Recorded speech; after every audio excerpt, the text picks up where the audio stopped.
அனைவருக்கும் வணக்கம். தெய்வீக பலன்கள் சேனல் சார்பாக தங்களை அன்புடன் வரவேற்கிறோம்.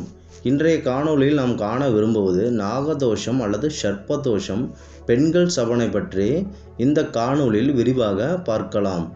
பெண்களுக்கு நாம் செய்யும் பெரும் தீமைகளால் இந்த சர்ப்பதோஷம் உருவாகிறது. மேலும் கடவுள்களுக்கு இணையாக கருதப்படும் கன்னி பெண்களை திருமணம் செய்வதாக சொல்லி அவர்களை ஏமாற்றுவது பெருந்தீமையாகும். மேலும் தன் நண்பனின் மனைவி ஏதேனும் குற்றம் புரிந்திருந்தால் அவர்களை நிர்பந்தப்படுத்தி அவர்களை பாழ்படுத்துவது. நாம் ஏதேனும் உயர் பதவியில் இருந்தாலும் நம்மிடம் அதிக செல்வங்கள் இருந்தாலும் அதனை பயன்படுத்தி நமக்கு கீழே பணிபுரியும் பெண்களை ஏமாற்றுவது.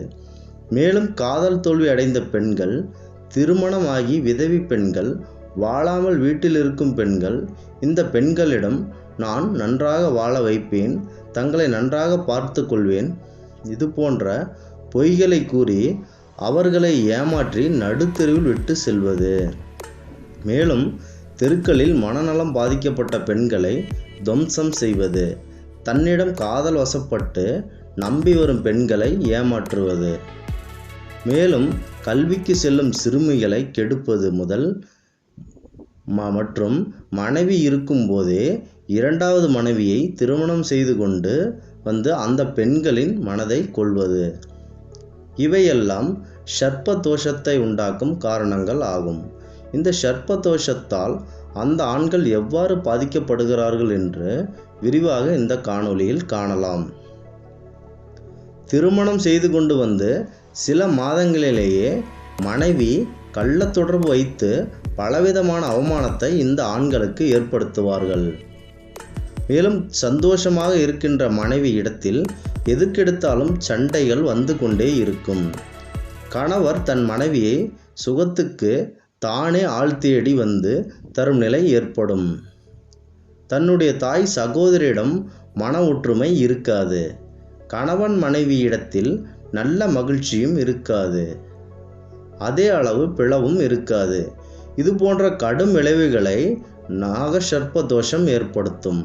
இதற்குரிய பரிகாரத்தை விரிவாக பார்க்கலாம்.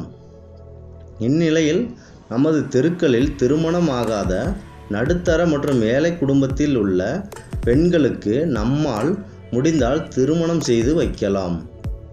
மற்றும் குடும்ப சூழ்நிலையில் மிகவும் பின்தங்கி ஏழை பெண்களுக்கு உடுக்க உடையும் உண்ண அன்னதானமும் செய்யலாம். மேலும் விழா காலங்களான பௌர்ணமி நாட்கள் அன்று அம்மன் கோயில்களுக்கு சென்று அன்னதானம் செய்தோ அல்லது அன்னதான பொட்டலங்கள் வாங்கியோ அன்னதானம் செய்யலாம். மேலும் ராகு கேதுகளுக்கு பௌர்ணமி அமாவாசை என்று சிறப்பு வழிபாடு பூஜைகள் செய்யலாம். நாக பிரதிஷ்டைக்கு வெள்ளிக்கிழமை அன்று நம்மால் 20 தீபமும் முடிந்தால் சந்தன காப்பு, மஞ்சள் காப்பு, அலங்காரங்கள் செய்து வழிபடலாம். மேலும் பிரசித்தி பெற்ற ஈசன் கோயில்களுக்கோ அல்லது நம் அருகில் உள்ள கோயில்களுக்கு சென்று நாக பஞ்சமி அன்று நவகிரகத்துக்கு தீபமேற்றி பெண்களுக்கு கற்கண்டு, பச்சை கற்பூரம், குங்குமப்பூ சேர்த்த பால் தானம் கொடுத்து வழிபடலாம்.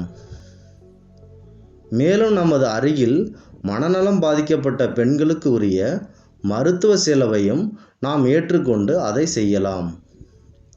மேலும் செவ்வாய்க்கிழமை அன்று அம்மனுக்கு வேப்பிலை பாவாடை அணிவித்து சுண்டல் போன்றவற்றை தானம் செய்யலாம். மேலும் தங்களிடம் பணம் எதுவும் இல்லை, எங்களால் எதுவுமே செய்ய முடியாது என்று நினைப்பவர்கள் பூஜை அறையை சுத்தம் செய்துவிட்டு விளக்கை எடுத்து தீபமேற்றி விநாயகர் அகவல், கருடப்பத்து இவற்றை படித்து வழிபாடும் செய்யலாம்.